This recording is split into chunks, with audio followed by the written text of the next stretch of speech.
come to you and just give you some basic information and kind of some clarification on things.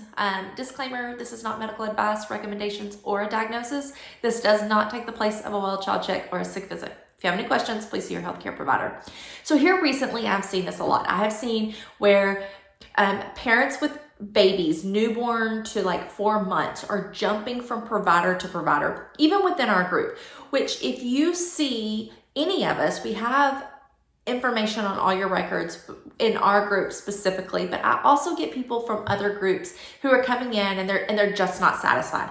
My baby is spitting up and they didn't do anything about it. And so I just want to caution you before you start jumping from one provider to another because you don't think they're doing anything, that sometimes it takes a little bit of time. We don't always jump straight to medicine.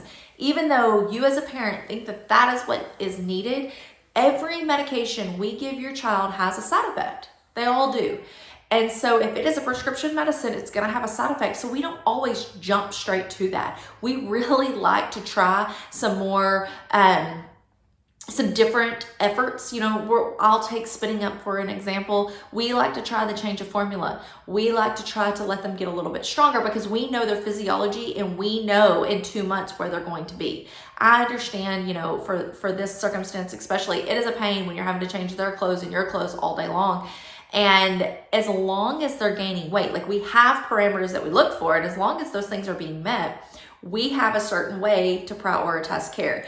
And so even though you think in the long run, the child may be put on some medicine, but we typically like to go in a specific order to try things, because the last thing we want to do is pile on a bunch of medication that your child may not need. So you can take this from allergies to behavior management, to reflux, to constipation.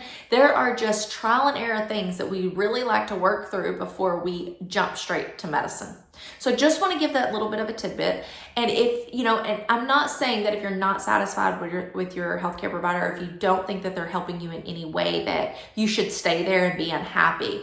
I'm saying that it is really hard to follow and to make a good plan and to really take care of your child the way you want us to if you're constantly jumping from one person to another because you don't feel like they're going straight to a medicine.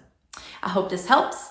I hope you all take this into consideration when you're in your practitioner's office and you're going through healthcare issues. Y'all have a great day.